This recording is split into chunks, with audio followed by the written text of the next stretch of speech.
So one of the first lessons for us with Firefly when we were looking at phototherapy devices is realizing that it was easy to make mistakes with existing devices. So a typical device is an overhead lamp. So picture a very large lighting unit and underneath is a bed. So one problem is the user has to adjust the height over the bed and the angle of the light. Our eye is not a very good light sensor.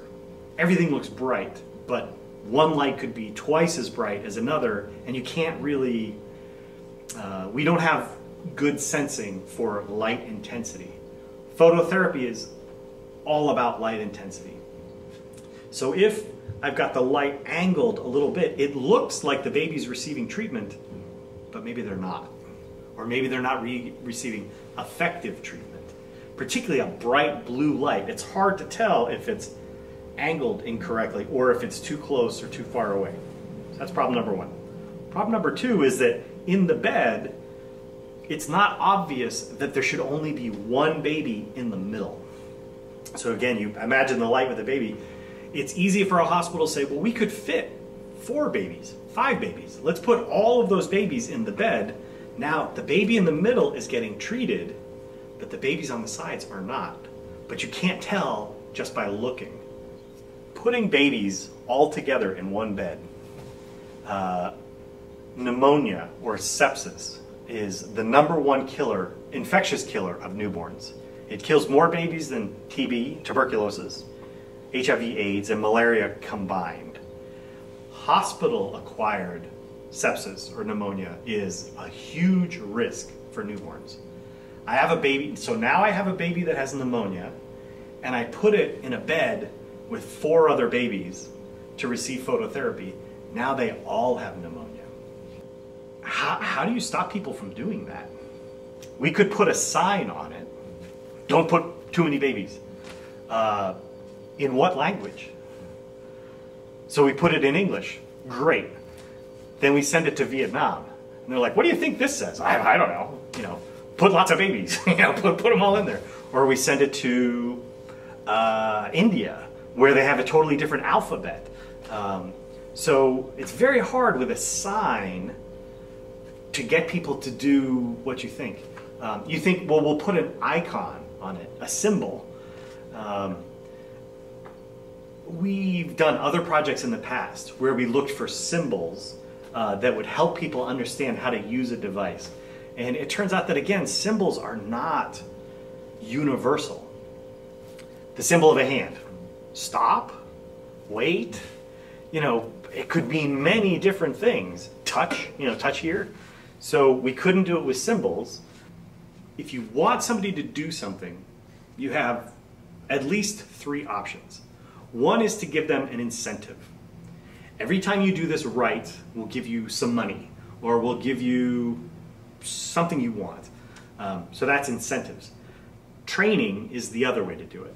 We're going to come and train you again and again and again and teach you how to do this. So it's training. The third is design. So we make it, again, so that the right way to use it is the easiest way to use it.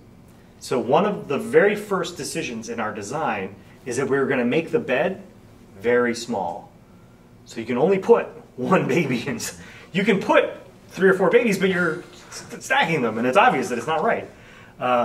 So by making the bed small, we make it obvious that there's only 1 baby that should be in there. I don't need to tell them or teach or train anybody. It's obvious. Second, we realize that why am I adjusting the light relative to the bed? What if we attach the light to the bed?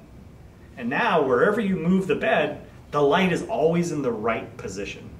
So that was our very first prototype. It was a small bed with a light attached.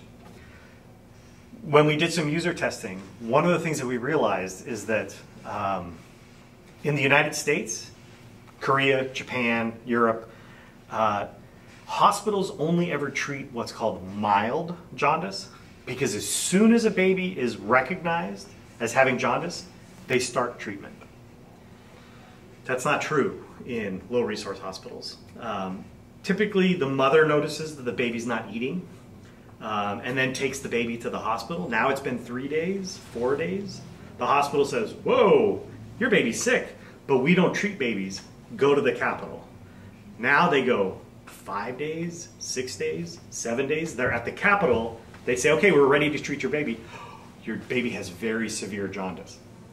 So it turns out that the incidence of severe jaundice, severe untreated jaundice, is much, much higher in developing countries than in the United States. And so a device in the United States is designed to treat only mild jaundice, because that's all you're ever going to see. One of the symptoms of severe jaundice is that you can no longer treat it with phototherapy.